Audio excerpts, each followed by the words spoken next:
Mga isyong pandaigdig sa huling 24 oras. Sa US, itinulak ng White House ang napakalaking 1.5 trillion na defense budget habang binawasan ng 73 billion ang pondo ng edukasyon at pabahay. Dagdag pa ni Trump, kaya raw ng Amerika na muling buksan ang Strait of Hormuz ng mag-isa. Sa Ukraine, 5 katao ang nasawi matapos ang daytime strikes ng Russia, habang si Pangulong Zelensky ay nagpakita ng kahandaang makipag-Easter truce kahit nagbago ang taktika ng Moscow sa himpapawid.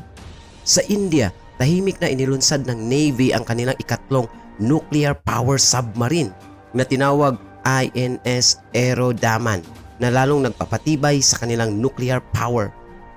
Sa Strait of Hormuz, pinayagan ng Iran ang mga barkong konektado sa Japan at France na makadaan. Isang taktika umano para guluhin si Trump at iwasan ang pagpasok ng mga kaalyado sa digmaan. Sa Vatican, mariing kinundina ni Pope Leo ang paggamit sa pangalan ng Diyos upang bigyang katwiran ang digmaan.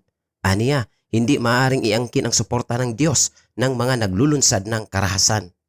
Sa Kuwait, sinalanta ng missile at drone strikes ang isang desalination plant at oil refinery na nagdulot ng malawakang sunog.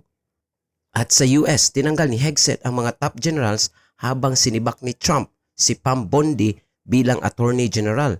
Sinyalis ng malawakang wartime purge habang tumindi ang panawagan para sa mas matinding aksyon laban sa Iran.